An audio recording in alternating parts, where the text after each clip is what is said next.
운보 김기창 화백이 그린 상화 오병이어의 그림을 보시면 어떤 생각이 드시는가요?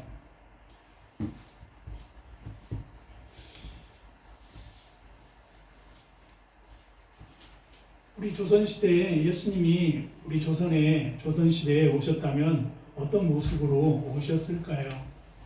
우리 조선에 살았던 우리 민족들은 하얀 옷을 즐겨 입고 또 명절에는 비단 옷을 입고 한복을 입고 이렇게 살았잖아요. 그래서 예수님께서 조선시대에 우리나라에 오셨다면 이렇게 갓을 쓰고 도포를 입고 하얀 옷을 입고 오시지 않았을까라고 하는 상상을 하면서 이렇게 그린 그림입니다. 이 시대에 예수님께서 오신다면 어디에 오실까요? 어디에 오신다는 것은 농촌에 오실까요? 아니면 도시에 오실까요? 아니면 산에 오실까요? 예수님은 어디에 오실까요? 라고 하는 것입니다. 성경은 우리에게 말씀하시기를 예수님은 두세 사람이 모인 곳에 내가 너희와 함께한다 라고 말씀하고 있습니다.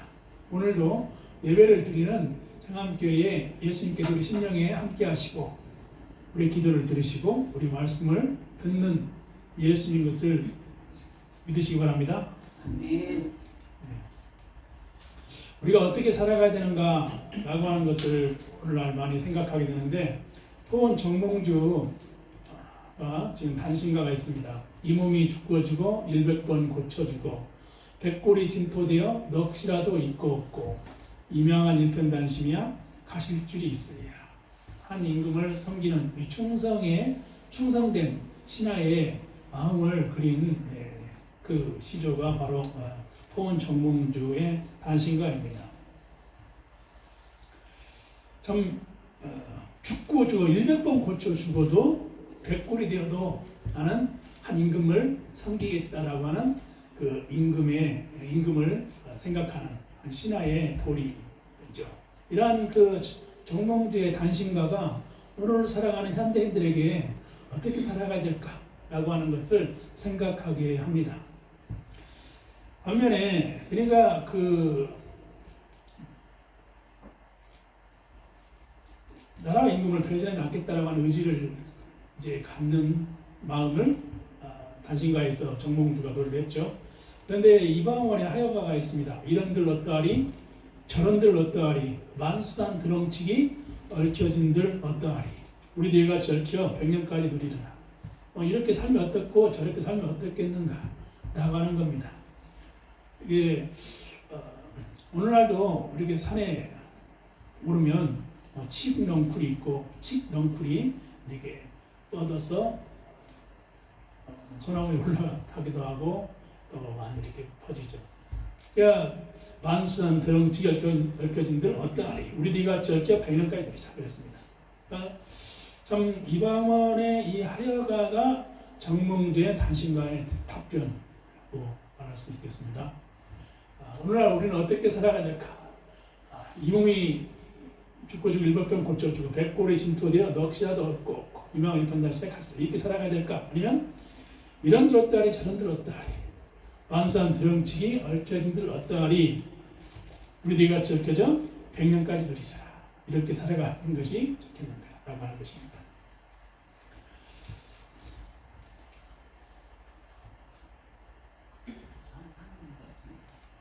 이러한 그 신화의 절개를 생각하게 하는 우리는 시대에 살아가고 있습니다.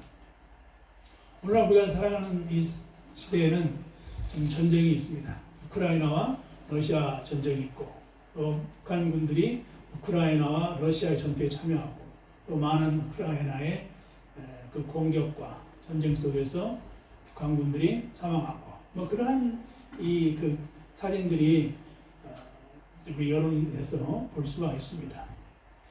우리나라도 이러한 그 대통령의 탄핵을 앞두고 찬반 당론에 많은 그 의견들이 있는 그런 시대에서 어떻게 살아가야 되는가라고 하는 것을 보면서 살아가고 있습니다. 그리고 그 그리스도인들도 생각과 견해가 다른 이제 그 시대 속에서 살아가고 있습니다. 어떻게 살아가야 되는가, 어떻게 신앙생활 해야 되는가, 어디에 기도해야 되는가 라고 하는 것입니다. 과연 어떤 게 옳은가 라고 하는 것이죠. 독일의 2차 대전 때 독일의 교회가 히틀러를 옹호했습니다. 나치 히틀러의 정책을 찬동했습니다. 많은 사람들이 히틀러의 정책을 찬동하고 찬양하고 또 히틀러 편에서 사람들이 이제 그 일을 했습니다. 그런 가운데 유니언 신학교에서 그 독일의 전쟁 소식을 듣고 독일로 가가지고 독일에서 나라 민족을 위해서 기도했던 신학자 중에 한 사람이 보네퍼라고 하는 신학자입니다. 보네퍼라고 하는 신학자가 옥중에서 옥중 서신을 썼습니다. 그 옥중 서신이 약혼자 베트게라고 하는 이제 여인하고 쓴 서신입니다. 거기에서 이제 그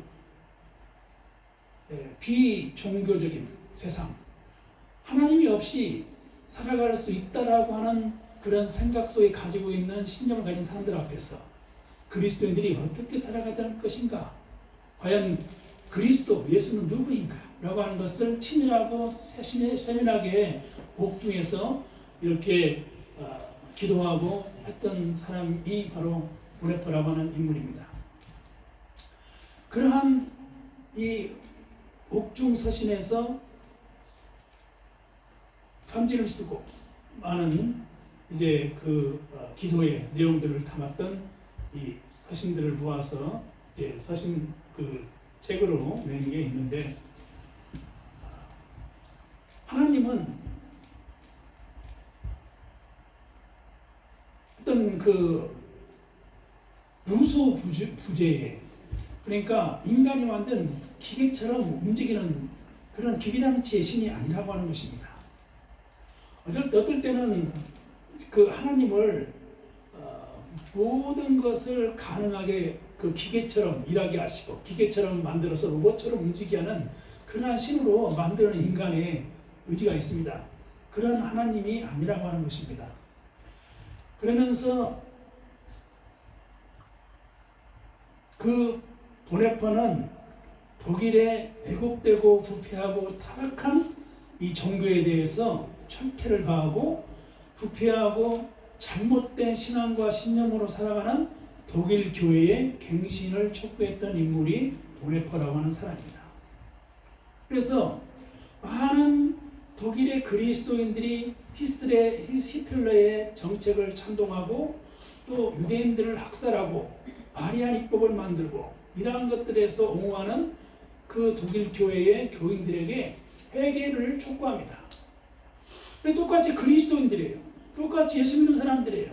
그런데 보네퍼라고 하는 사람이 그 유대인의 정책들에 대해서 반대하고 또 학살하는 정책에 대해서 비판하고 그리고 오히려 히틀러에 대해서 이제 비판하는 이러한 내용의 일을 하고 독일 교회에 그 잘못되고 왜곡된 이러한 사상과 신념과 신앙에 대해서 회개하라, 반성하라, 정의를 위해서 돌아오라 이런 메시지로 그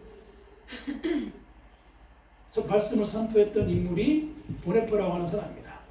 그래서 보네퍼라고 하는 인물이 히틀러를 암살하는 이러한 그 조직에 가담하게 되고 그 일이 발각되어서 옥중에 갇히게 됩니다. 그러면서도 끊임없이 주 예수 그리스도를 바라보는 이러한 그 보네퍼의 신앙을 볼 수가 있습니다. 그러한 보네퍼라고 하는 사람이 진보적이고도 그리고 과감한 혁신과 개혁을 추구했지만은 그 신도의 그 공동생활이라고 하는 이러한 그 책을 통해서 볼 때 예수 그리스도를 따르는 제자직에 대해서 아주 우수한 영성 깊은 내용의 글을 담보하고 있는 것을 보게 됩니다. 그래서 진보적인 신앙이라고 하는 것은 철저하게 보수적이고 진보적인 신앙이라고 하는 것은 철저하게 기도 중심적이고 말씀 중심적인 신앙이라고 하는 것입니다. 이게 오늘날 우리나라가 살아가는 이 사회에 진보와 보수를 나누는 것 자체도 우스꽝스러운 일일 수가 있는 것입니다. 예수 그리스도 안에서 진정한 제자로 살아가면서 진정한 하나님의 참뜻이 무엇인가를 발견하는 것이 소중하다라고 하는 것입니다. 우리나라의 고려시대에서 조선시대로 넘어오는 과정에서 이러한 정몽주의 단신가가 오늘날 우리가 살아가는 이 시대에 어떻게 살아가야 되는가 하는 정신을 생각해보게 하는 것입니다. 이 몸이 죽고지고 100번 굳혀주고 100골이 신토되어 넋이라도 있고 없고 임양한 일편다시면 가실줄이 있어요 라고 하는 것입니다. 그러니까 거기에 대한 답가로 이방원이 이런들 어떠하리 저런들 어떠하리 만수한 드렁치기 얽혀진들 어떠하리 우리들과 적혀져 백년까지 이르리라. 이렇게 살아가나 저렇게 살아가나 다 한 세상이다 이렇게 해야 되는 것인가 라고 하는 것이죠. 그리고 이러한 삶 속에서 우리가 분명하게 살아가야 될 정신적인 지조가 필요하다는 거예요. 이제 이번 주가 이제 설 주일로 예배를 드리고 있습니다. 그 설주일 예배를 드리고 있는데 우리가 설날에 많이 불렀던 노래가 그 윤구경 이제 그 작가가 썼던 설날입니다. 이게 까치까치 설날은 어저께고요. 우리 설날은 오늘이래요. 곱고 고운 댕기도 내가 드리고 새로 사온 신발도 내가 신어요. 우리 언니 저고리 노랑 저고리 우리 동생 저고리 색동 저고리 아버지와 어머니 호사하시고 우리들의 절밖에 좋아하세요. 우리 집 뒷뜰에다 너를 놓고서 상들이고 잣가고 호둑가면서 언냐고 정답게 널뛰다가 나는 좋아요 참말 좋아요. 무서웠던 아버지 순해지고요. 우리 동네 내 동생 울지 않아요. 이 집 저 집 눈물이 널뛰는 소리 나는 설날이 참말 좋아요. 이 노래를 반달을 이렇게 작사했던 윤구경 선생님의 아동문학가 윤구경 선생님의 그 설날이라고 하는 노래입니다. 그래 많이 불러보고 많이 들었던 노래입니다. 좀 이런 그 설날에 결혼을 했던 이제 그 결혼을 시집을 간 거죠. 결혼해서 시집을 간 거죠. 시집을 갔는데 이제 친정집에 올 때 얼마나 마음이 그 딸아이가 마음이 기쁘겠어요. 그러니까 집에 올 때 마음이 얼마나 설레고 마음이 뛰고 그렇겠어요. 그러니까 갈대밭을 이렇게 지나서 오고 그리고 까치락까치락 자갈길을 걸어오더라도 신발을 벗고 그리고 맨발로 달려오더라도 이렇게 새가 달리시 기쁜 마음으로 친정집에 돌아오는 그런 마음이겠죠. 그 칠계천에 맑은 물이 흐르고 고운 물이 흐르는 그런 곳에 눈이 하얗게 내리고 아기를 놓고 친정집에 오는 그 딸의 마음은 한없이 기쁜 거죠. 친정집에 오는 그런 마음, 그런 설레는 마음이죠. 그런 설레는 마음이 있죠. 그런 마음, 설레는 마음처럼 우리도 그 설레는 마음으로 그 친정집을 간 딸아이처럼 그런 좋은 일들이 항상 있었으면 하는 바람입니다. 눈이 많이 내리고 그래도 산에는 소나무가 늘 푸르잖아요. 소나무는 아주 늘 푸릅니다. 성산문에 이 몸이 죽어가서라는 시조가 있는데 이 몸이 죽어가서 무엇이 될 거 아니 동래산 제일동에 낙낙장송되어 있어. 백설이 만공운할제 독야청청하리라 라고 합니다. 독야청청하리라. 저는 오늘 그 말씀을 전하면서 시조를 토은 정몽주의 단신가 또 이방원의 하여가 이 몸이 죽어 성산문 이 시조들을 읽으면서 제가 이제 시를 공부를 하고 시를 배웠던 선생님에게서 공부하면서 많이 들었던 시조의 이야기입니다. 근데 그 말씀 속에서 교훈 가르침 속에서 이런 말씀하세요. 독야청청하는 그러니까 큰 독야청청하는 이러한 시대 정신을 가지고 그런 살아가는 것이 시인에게는 필요하다 이런 말씀을 했던 생각이 듭니다.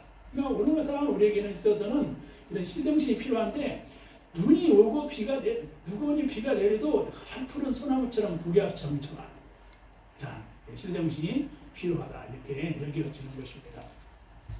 우리가 많이 불렀던 상록수 노래라는 것도 있잖아요. 그런 것처럼 그 푸르름을 잃지 않는 신앙, 푸르름을 잃지 않는 믿음과 그런 삶이 우리에게 요구되고 있습니다. 신명기서 10장을 말씀을 읽었습니다. 신명기서는 이 출애굽을 했던 이스라엘 백성들이 다시 한번 그 지나온 삶들을 회상하면서 그 삶에 대한 것을 고백하고 또 하나님을 바라보고 믿음으로 살아가는 내용들을 고백하고 있는 것을 볼 수가 있습니다. 하나님은 이스라엘 백성들에게 그러시는 거예요. 하나님을 경외하고 그리고 마음을 다하고 여호와 하나님을 따르고 살아가라 라고 하는 것입니다. 근데 하나님을 따르고 살아가고 그렇게 살아라고 가르쳤지만 이스라엘 백성들은 하나님 말씀을 이제 건너뛰고 하나님 말씀을 이제 벗어나서 아세라상을 섬기고 바알상을 섬기고 우상을 섬깁니다. 오늘날도 우리나라가 이제 주술과 무속의 권력에 의지하여 이런 난리가 나고 또 이러한 혼란한 이러한 시대 속에서 살아가고 있습니다.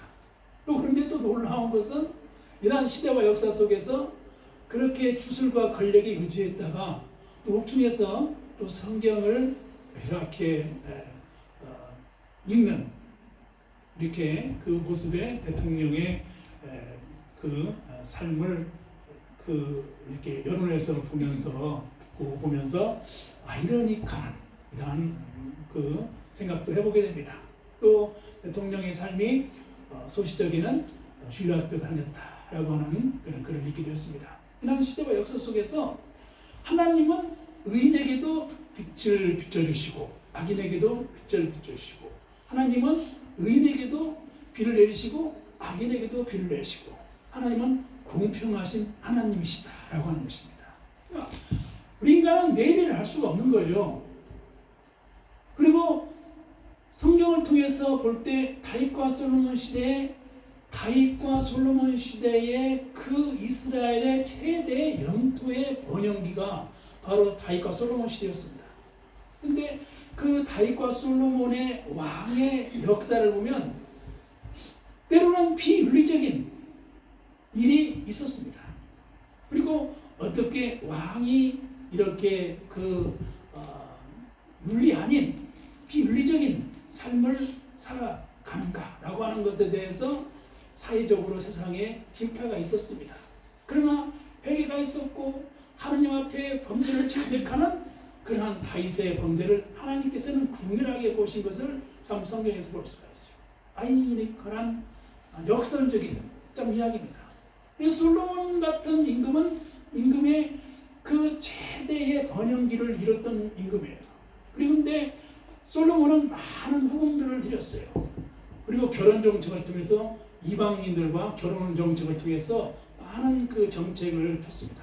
그런데 그로 말미암아 그 여인들이 우상을 섬기고 또 이방신을 섬기고 그런 일을 해가지고 솔로몬이 이제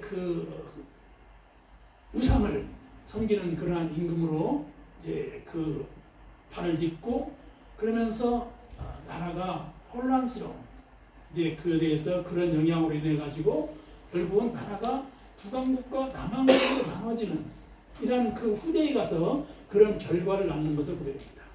그러니까 이런 성경을 통해서 우리가 알 수 있는 것은 무엇이냐? 하나님께서 공평하신 하나님이시라는 거예요. 하나님은 의인에게도 햇볕을 비춰주시고 악인에게도 햇볕을 비춰주시고 하나님은 의인에게도 비를 내리시고 악인에게도 비를 내리신다는 거예요. 그래서 하나님은 공평하신 하나님이시다. 그리고 하나님은 정의와 의와 그리고 옳고 그름을 분명하게 판단하시는 하나님이시라는 거예요. 그래서 인간이 할 수 없는 일을 하나님은 할 수 있느니라라고 말씀하고 있습니다. 그 말씀이 이제 누가복음 18장 27절에 있어요. 무릇 사람이 할 수 없는 것을 하나님은 하실 수 있는 것입니다. 그랬습니다. 한번 따라서 해볼까요? 무릇 사람이 할 수 없는 것을 하나님은 하실 수 있느니라. 얼마 전에 미국의 트럼프 대통령이 취임식을 했어요. 근데 취임식을 하는 광경을 이제 보았습니다. 이제 봤는데 그 취임식을 할 때 찬송가가 나왔어요. 네, 찬송가 오신실하신 주, 이 찬송가를 이제 그 찬송이 피아노 반주에 이렇게 반주에서 나오고, 그리고 또 노래를 또 찬송가가 나오는데 마귀들과 싸울지라, 뭐 군가 찬송가라고 그래요. 마귀들과 싸울지라 찬송가 이제 그 불렀어요. 그런 그 미국의 이제 그 대통령이 취임식을 할 때 성경을 놓고 성경 앞에서 선사하는 이러한 모습을 봤습니다.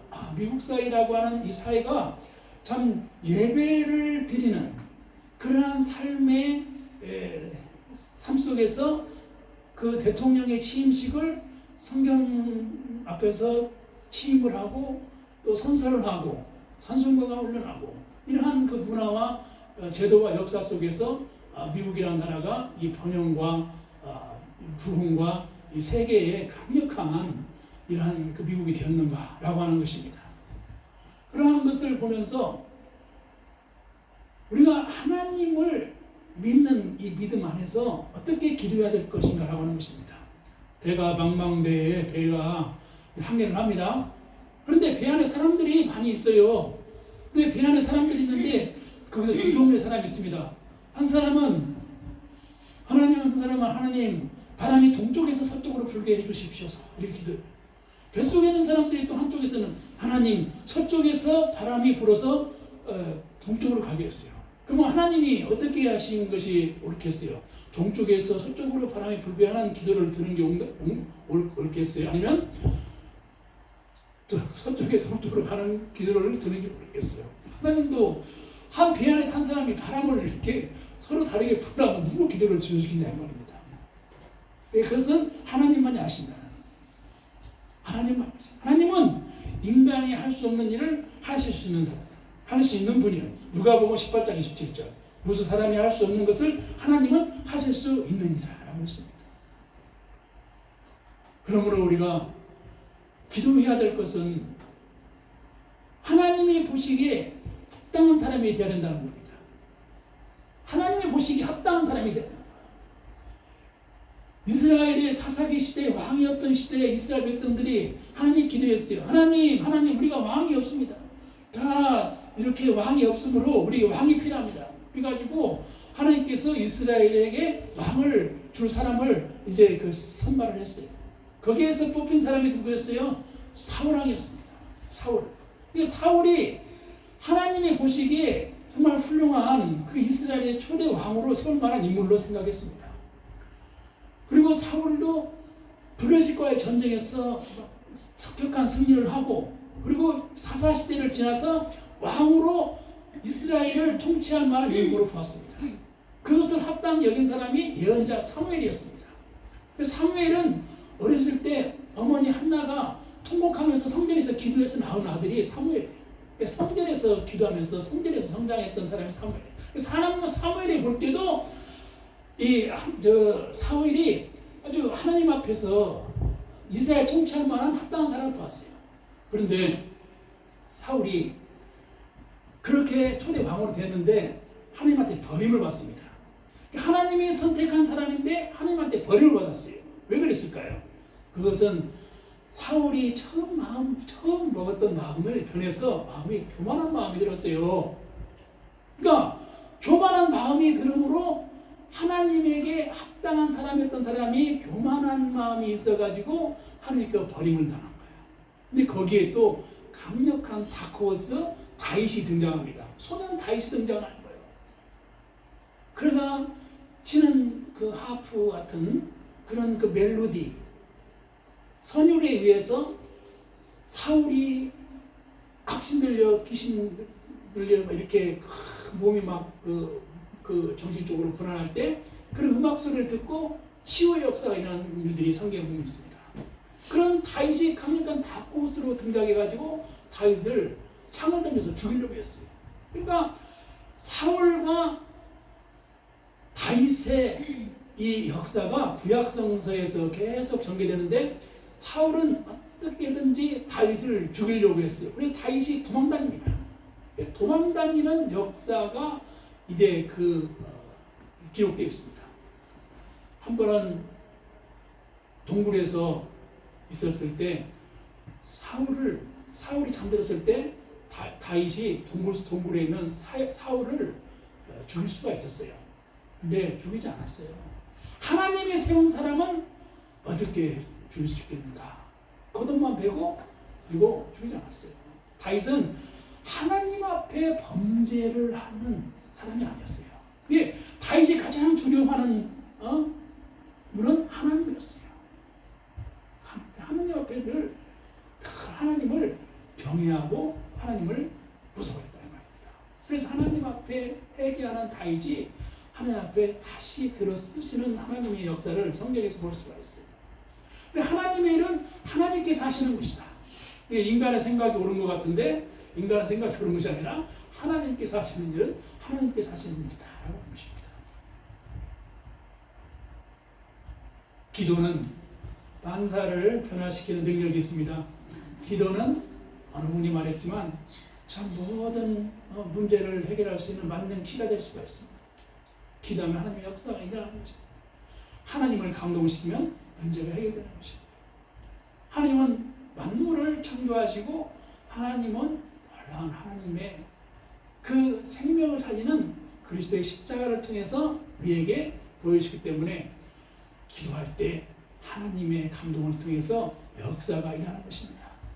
우리의 민족이 초대 대통령 이승만 대통령으로부터 이제 기도의 역사가 있었습니다. 예배의 역사가 있었어요. 그런 역사가 있는 우리 민족이 선교와 기도와 예배를 통해서 눈부신 발전과 성장을 거뒀습니다. 많은 이 나라들 가운데 대한민국을 통해서 선교사가 파송되고 아프리카와 제3세계에 많은 의료 선교와 가난한 사람들을 위해서 빈민 선교들이 일어나고 수없이 많은 선하님들을 했습니다. 하나님의 큰 축복입니다. 이런 하나님의 축복을 하나님 앞에서 잘 유지하고 다음 세대에게 물려줄 수 있는 그런 기도가 절실히 필요한 겁니다. 그래서 그런 말씀 있잖아요. 교만은 회망의 선동이다 이런 말씀이 있어요. 그래서 모든 것을 이루었다. 모든 것이 이제 하나님 모든 것을 다 이뤘어요. 모든 성공을 이뤘어요. 부를 얻었어요. 그렇지만 그때 어떻게 해야 돼요? 겸손을 하는 우리 아버님들이 늘 말씀했죠. 익은 벼가 고개를 숙인다고 그랬잖아요. 네? 성장하면 할수록 성숙하면 할수록 지도자가 되면 될수록 더 겸손을 하라 이런 말씀을 늘 이렇게 하시잖아요. 우리 어르신들이 항상 하시는 말씀.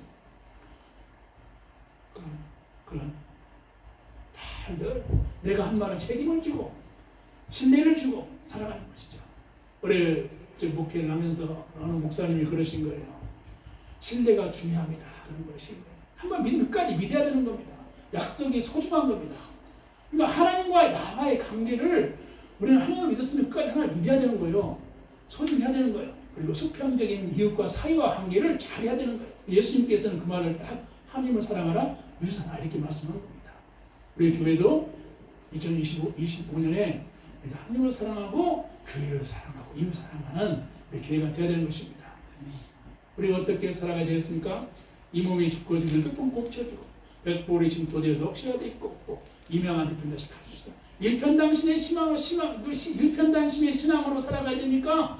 아니면 이런 들었다리 저런 들었다리 반수한 들었지 큰다리 이렇게 함께 살아가는 것이 옳겠습니다. 우리는 이 신앙 신정신을 가지고 우리는 늘 생각을 가지고 살아가고 있습니다. 이게 성삼문처럼 독야 청청하리라 이러한 그거 제가 이제 시를 배웠던 가르쳤던 선생님이 하시는 말씀입니다. 독야 청청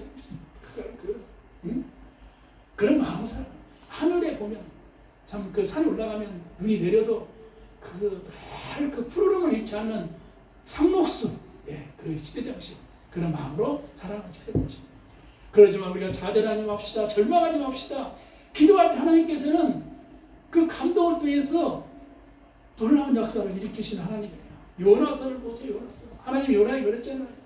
요나야 저 큰 섬 니네에 가서 복음을 전해봤습니다. 아닙니다. 저희가 어떻게 가서 니네에 가서 복음을 전할 수 있겠습니까? 아니다. 저 도망가겠습니다. 우리가 그 요나처럼 도망가고 싶어 그런 때가 많이 있어요. 하나님께서 복음을 전하라고 하는데 어떻게 제가 복음을 전할 수 있습니까? 인간적인 생각으로 복음 안 전하고 도망가고 싶을 때 있어요. 배 타고 도망가다가 엉망 맞아가지고 뱃속에 배가 뒤집혀가지고 배가 뒤집혀는 아니지만 이제 물속에 그 물고기 속에 발 됐잖아요. 그걸 성경에서는 스오르 뱃속이라고 해요. 스오르 뱃속. 그러니까 스오르 뱃속이라고 하는 것은 인간으로서 가장 밑바닥에 내려앉은 겁니다. 인간으로서 가장 수렁에 빠진 거예요. 마치 요셉이 형들의 시기와 모함을 받아서 부동에 빠진 것 똑같은 거예요. 미디안 상인에게 팔려가는 것 똑같은 처지입니다. 그러니까 인간에게서 가장 밑바닥이요, 가장 바닥이요, 처절한 순간이요, 무엇하나 의지할 수 없는 순간이요. 그럴 때 스오르 뱃속에서 요나가 했던 것은 어떻게 했어요? 주를 향해서 기도했습니다. 그러니까 하나님은 어떤 분이시냐? 누가복음 18장 27절이요. 무릇 사람이 할 수 없는 것을 하나님은 하실 수 있느니라고 했습니다. 인간이 하는 것이 아니라 하나님께서 하시는 것인데 요나를 하나님께서 그 물고기를 토하게 하셔가지고 요나가 육지에 이제 따동그라져서 떨어져가지고 생명을 부지하고 회개하고 어디로 갔어요? 니느웨에 가서 다시 복음을 전하러 간 겁니다. 니느웨에 가서 복음을 전했는데 좌우를 분별하지 못하는 사람이 12만 명이에요. 그들에게 회개를 학시키고 복음을 전했던 인물이 요나입니다. 하나님은 의로운 사람에게나 악인에게나 똑같이 햇빛을 내려주신다. 하나님은 의인에게나 악인에게나 똑같이 비를 내려주신다. 하나님은 공평하신 하나님이십니다. 우리가 어떻게 살아요? 하나님은 최후의 순간까지도 하나님은 회개하는 자 앞에서 긍휼히 여기십니다. 십자가 앞에서 예수님의 십자가 앞에서 한 사람이 구원받았어요. 예수여 나그네 갈 때 나를 기억하소서 했을 때 한 사람이 강도가 구원받았어요. 이 성경이 말씀하는 것은 하나님 앞에서 어떻게 우리가 인간의 삶을 가야 되는가라고 하는 것을 성경은 왜 가르쳐주고 있습니다. 우리가 하나님 앞에서 뭘 자랑할 수 있겠고, 하나님은 한 사람 죄인을 위해서 구원하기 위해서, 한 사람 아담의 죄를 구원하기 위해서, 한 사람 아담을 살리기 위해서 예수님께서 또 한 사람 예수 그리스도가 오셔서 십자가에서 부르신 하나님이십니다. 그러므로 우리가 실망하지 맙시다. 좌절하지 맙시다. 포기하지 맙시다. 주를 의지합시다. 하나님은 무릇 사람이 할 수 없는 것을 하나님은 하실 수 있느니라 했습니다. 기적은 있습니다. 능력이 일어납니다. 우리 교회가 하나님 앞에서 기적을 일으키는 교회가 되기를 희망합니다. 하나님께서 우리의 기도가 있으시면 우리 교회가 하나님의 놀라운 부흥의 역사가 일어날 줄 믿습니다. 하나님께서 한번 역사하시면 놀라운 역사가 일어나는 거예요. 하나님은 만물을 창조하신 하나님입니다. 그러므로 만물을 창조하신 하나님을 믿고 의지하고 기도할 때 하나님께서는 놀라운 역사가 일어나는 것입니다. 이제 설주일을 맞이해서 정말 민족 고유의 명절을 맞이해서 우리가 받은 하나님의 은혜의 복을 나눠주시고 우리가 받은 은혜를 나눠주시고 기쁨으로 함께 행복한 명절이 되시기를 희망하고 축복하고 기도합니다. 건강한 신앙, 건강한 믿음으로 하나님께서 놀라운 은혜와 축복과 건강과 기쁨으로 함께 하시는 된 삶이 되시기를 주님의 이름으로 축원하고 축복합니다. 기도하시겠습니다.